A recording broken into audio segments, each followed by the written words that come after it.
You can't control the rain. You can't control the soil. And you definitely can't control the aggressive underground invasion happening right now in your garden. But for the smartest growers, that's a good thing. Because it turns out the secret to a massive harvest isn't more land. It's less. We're talking about 20 specific plants that will outperform, outproduce, and outlast their in-ground counterparts. All because you put them in a pot. Today, we're flipping the script on gardening. We're going to show you the container advantage. From the invasive plants that will ruin your yard to the hormonal trick that makes your fruit twice as sweet, and the harvesting hack that eliminates the spade forever. If you're ready to stop fighting your garden and start working with it, stick around. This changes everything. Let's start with the plants that are so aggressive. Putting them in the ground is essentially a declaration of war on your own backyard. Take common mint. Its rhizomatous roots are relentless. Agronomists at North Dakota State University and University of Maine Extension don't just recommend a pot for mint. They practically demand it. They call it a severe weedy headache. A container is a physical barrier that stops this thug from taking over your entire garden. It gives you 99% containment and a continuous harvest of tender sprigs. Then there's horseradish. It spreads the same way, and if you leave even a tiny fragment of root in the ground, it regrows. But here's where the container advantage gets better. In a deep pot, the loose soil eliminates rocks and compaction. According to the Wisconsin Cooperative Extension, the result is a 12 to 18-inch main root that is straighter, fatter, and cleaner than you could ever get from a garden bed. And let's talk about sunchokes. These are another aggressive perennial, but the University of Georgia Extension and UC Mayer Master Gardeners have a simple solution: a pot. By growing them in a container, you can simply tip the pot over to harvest. This is a massive, underrated advantage. Speaking of which, this is exactly why fabric grow bags for potatoes are the single most recommended container on social media. Penn State Extension recommends them for their exceptional root aeration. In-ground hilling is labor-intensive, and you always risk slicing the tubers with a spade. In a bag, harvest is tool-free. You just tip it over into a wheelbarrow. And finally, for the semi-aquatic plants like watercress, standard garden beds either drain too fast or rot in stagnant wet spots. But as West Virginia University research confirms, the double potting system, placing a potted watercress inside a larger, water-filled saucer, replicates a flowing stream perfectly.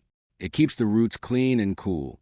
Plus, it prevents watercress from escaping and choking native waterways, where it's classified as an invasive weed in several U.S. states. Those are the plants that need a pot. But the real magic happens when we use a container to engineer a better environment. For plants like blueberries, the garden bed is a death sentence. Blueberries require a hyperspecific pH between 4.0 and 5.5. Most U.S. backyard soils are alkaline or neutral. The University of Wisconsin and Iowa State University Extensions highlight that container growing is the most viable, reliable method for backyard production. You can't fix a garden bed's pH overnight. It takes a year to move it 1 point. But in a container, you can mix a precise, acidic substrate in a minute using peat moss and pine bark, giving your blueberry plants a 92% survival rate and a yield of 5 to 10 pounds per bush. This same principle applies to cranberries. These acid-loving bog plants struggle in garden beds against weeds and inconsistent moisture.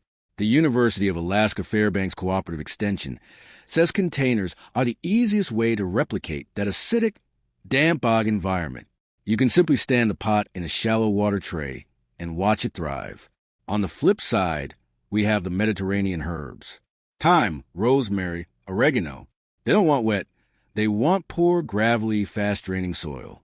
The University of Massachusetts Extension and K-State Research highlight containerized thyme specifically for bypassing heavy clay garden soils. In a pot, you can mix 50% potting soil, 30% perlite, and 20% coarse sand. That's a death sentence for root rot and a perfect mimic of their native habitat. And for French tarragon, the USDA recommends a container. It's extremely sensitive to damp winter soil. In a pot, you control the drainage perfectly. Now, let's talk about plants that hate your climate.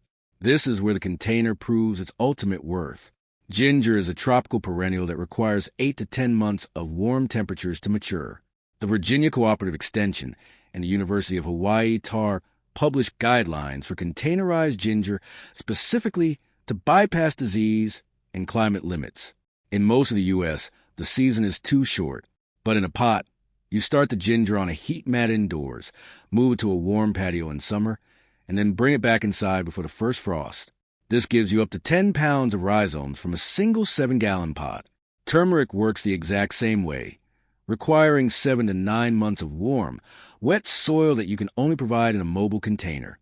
Then you have the fruit trees, dwarf citrus and figs. Here's a counterintuitive secret. Most people think plants need unlimited space to thrive. But for figs, root restriction triggers a survival mechanism called precocity. Oregon State University trials demonstrate that root pruning and container restriction reduce excessive vegetative growth and force the tree into early, heavy fruiting. It produces sweeter fruit. And for dwarf citrus, the University of Florida IFS Extension details that container success is all about frost protection. You move them outside for the summer and bring them indoors in the winter where they fill your home with fragrant blossoms. And the final climate hack: heat. Hot peppers and eggplants are heavy feeders, but they're susceptible to cold soil. Cornell Cooperative Extension recommends container production for eggplants specifically to bypass soil-borne diseases like verticillium wilt. The dark surfaces of plastic containers act as highly efficient solar collectors, raising root zone temperatures faster than ground beds. This accelerates fruit set and keeps the foliage above the low hopping zone of flea beetles. And for hot peppers, the controlled environment of a pot is the only way to maximize heat. South Dakota State University Extension documents that mild water stress post-fruit set directly enhances capsaicin synthesis. You can't control the rain in a garden bed, but in a pot, you can control the stress to make your peppers truly volcanic. Finally, let's talk about the war on pests. A container is a fortress. Saffron crocus corms are a primary target for subterranean pests like voles, gophers, and squirrels. The University of Vermont Saffron Research Program demonstrates that growing corms in containers or fabric-lined crates successfully prevents rodent predation. It's a 90% survival rate compared to leaving them to the mercy of the underground. The same goes for eggplants. Flea beetles are a nightmare.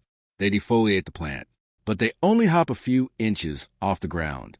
Elevating the crop in a pot is a physical barrier, and it prevents soil-borne disease. For ginger, elevating the container off the ground entirely prevents infection from soil-borne bacterial wilt pathogens.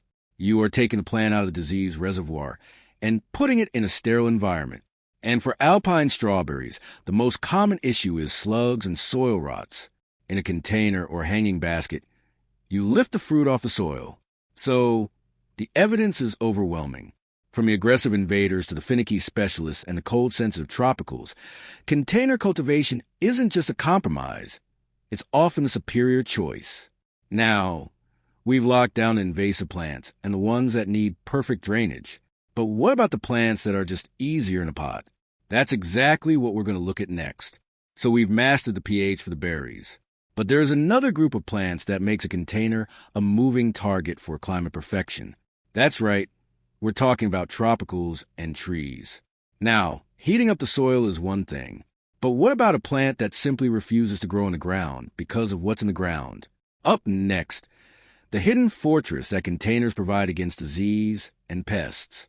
We've just covered 20 plants that will outperform their in-ground counterparts, all from the controlled environment of a pot. But let's be honest, the container is just the first step. The soil inside that container is the real engine of success. A common problem I see is people just using dirt from their yard, which turns into concrete in a pot. That's a death sentence. But on the other end of the spectrum, treating potting soil like a one-time use product is a mistake that costs you money and yields. So, the question becomes, how do you build the perfect living soil that will power your container garden for years?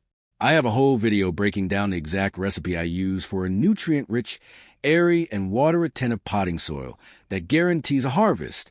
It covers the exact ratios of peat, compost, aeration, and the secret ingredient that keeps your plants fed. You can find that video right there. Click it and let's get your soil game right.